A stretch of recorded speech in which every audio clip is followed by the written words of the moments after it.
আসসালামু আলাইকুম ভিউয়ার্স। গত ৭ মে পাকিস্তানে ভারতের চালানো অভিযান ঠেকাতে পাল্টা আক্রমণ চালায় ইসলামাবাদ। এটা মোটামুটি আমরা সবাই জানি। এতে ভারতের বেশ কয়েকটি যুদ্ধবিমান ধ্বংস হয়। নিজ দেশের সীমান্তের ভেতরে থেকে এক রাতের মধ্যে একাধিক যুদ্ধবিমান ভূপাতিত করার ঘটনা বিশ্ব ইতিহাসে নজিরবিহীন।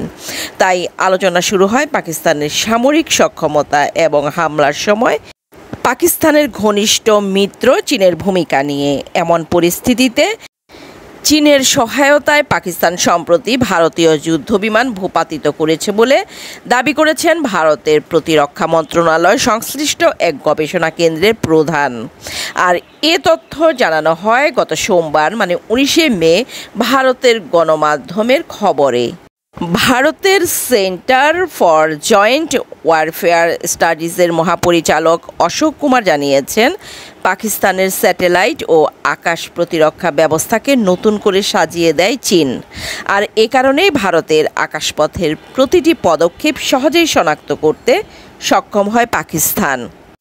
এই কর্মকর্তা আরও বলেন, চীন পাকিস্তানকে তাদের আকাশ প্রতিরক্ষার রাডার পুনর্বিন্যাসেও সাহায্য করে, যাতে নজরে আসে ভারতীয় বিমান চলাচল।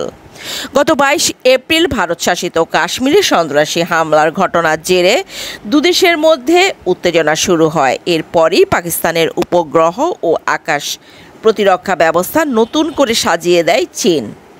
কাশ্মীরে হামলার প্রেক্ষিতে পাকিস্তানের অন্তত 9টি স্থানে হামলা চালিয়েছিল ভারত।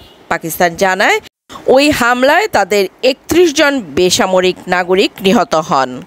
ক্ষতিগ্রস্ত হয় আবাসিক ভবন, মসজিদ ও একটি বিদ্যুৎ কেন্দ্র। হামলার তাৎক্ষণিক জবাবে 3টি ফরাসি নির্মিত রাফায়েল ফাইটার জেট সহ প্রথমে 5টি, পরে আরও একটি সহ মোট 6টি ভারতীয় যুদ্ধবিমান ভূপাতিত করার দাবি করে পাকিস্তান। ভারত কিন্তু এমন দাবি স্বীকার না করলেও অস্বীকার করেনি, বরং যুদ্ধবিমান ভূপাতিতের দাবির ব্যাপারে সাংবাদিকদের প্রশ্নের জবাবে ক্ষয়ক্ষতি যুদ্ধের অংশ বলে মন্তব্য করেন ভারতীয় বিমান বাহিনীর ঊর্ধ্বতন এক কর্মকর্তা।